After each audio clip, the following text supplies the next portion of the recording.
আমার কথা বিশ্বাস করবে কি জানি না, পশ্চিমবাংলার মুসলমানদের এসআইএল ভয় পাওয়ার কোনো ব্যাপার নেই। কেন কেউ বাংলাদেশ থেকে আসে না। গেঁজা খেয়ে কথা বললে তো হবে না। যদি কেউ বলে বাংলাদেশ থেকে মুসলমান এসে গেঁজা হয় বিক্রি করে না, নেজা গেঁজা খায়, দুটোর মধ্যে একটা। এ কথা বুঝছেন না, বোঝেন না? আর সর্বপ্রথম এই কথাটা কে বলেছিল আবার জানেন তো? খোঁজ নিয়ে দেখেন, খোঁজ নিয়ে দেখেন। একটা প্রবাদ বাক্য আছে, বাঁশ কেন ঝাড়ে, আর তারপরটা বললাম না, তারপরটা বললাম না। আমরা নিজেদের ক্ষতি নিজেরা করছি। কেন একে তাকে দোষ দিচ্ছেন? এসআইআর নিয়ে বাংলার মুসলমানদের ঘাবড়াবার কোনো ব্যাপার নেই। হ্যাঁ, বাংলার মুসলমানরা একটা জায়গায় ফাঁসতে পারে, কি 2002 কাগজে নাম থাকলে তার চিন্তা নেই বলছে, তাই তো নাকি?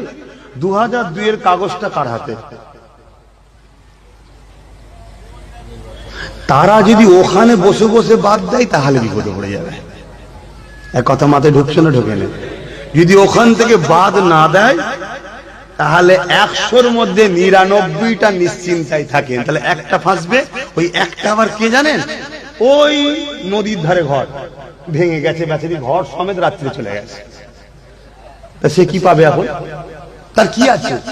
ওই যে বন্যা হয় ওই এলাকায় যে আগে ফেসে যাবে। কথা কিছু বুঝতে পারছেন? বাকি মুসলমান ফাঁসার ব্যাপার নেই। কেন মুসলমান জুম্মায় যদি নাও যায়, ঈদে বকরা ঈদে যদি নাও যায়, ভোট দেবেন এটা হতে পারে? সব লাইন ক্লিয়ার করে রেখে দিয়েছে, সব ঠিক আছে। একদিকে তো বেঁচে গেলে আজকে না, কিন্তু একটাই ডাউটের বিষয়, এই বিষয়টা একটু ভাবার বিষয়। কি 2002 যদি নাম থাকে তাহলে টেনশন নেই।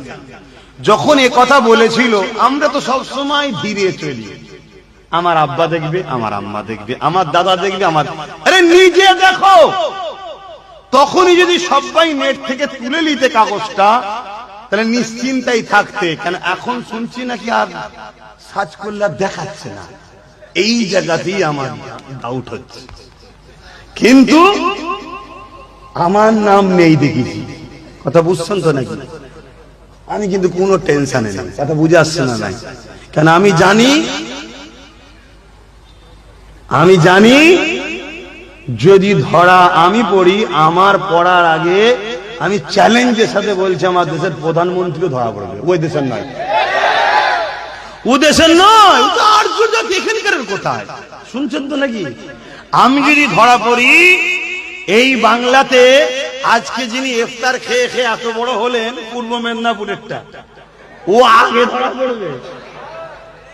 ওই জন্য আমি নিশ্চিন্তাই করছি। শুনছেন তো নাকি? তা আপনারা টেনশন আছেন? এই টেনশন দেখিয়ে দেখিয়ে তো একজন তাড়া করছে, আর একজন ঘরের দরজা খুলছে, চলে চলে চলে চলে চলে, আমি আছি, কোলে তুলে নিয়ে ঘরের দোর বন্ধ করে না খেয়েই তো আমাদের মারছে। এটা পলিসি। কথা মাথায় ঢুকছে তো নাকি?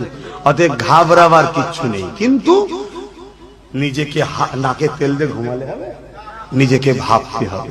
সেই ভাবনা কি? নিজেদের যা কাগজপত্র আছে সেগুলো একটু দেখুন, ঘাটাঘাটি করুন।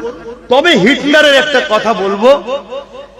হিটলার বলেছে, দেখাচ্ছে সমাজে সব কি, মানুষকে এত জ্বালাও, এত পেরেশানে রাখো, মানুষ যেন মনে করে আমি বেঁচে আছি, এটাই যথেষ্ট।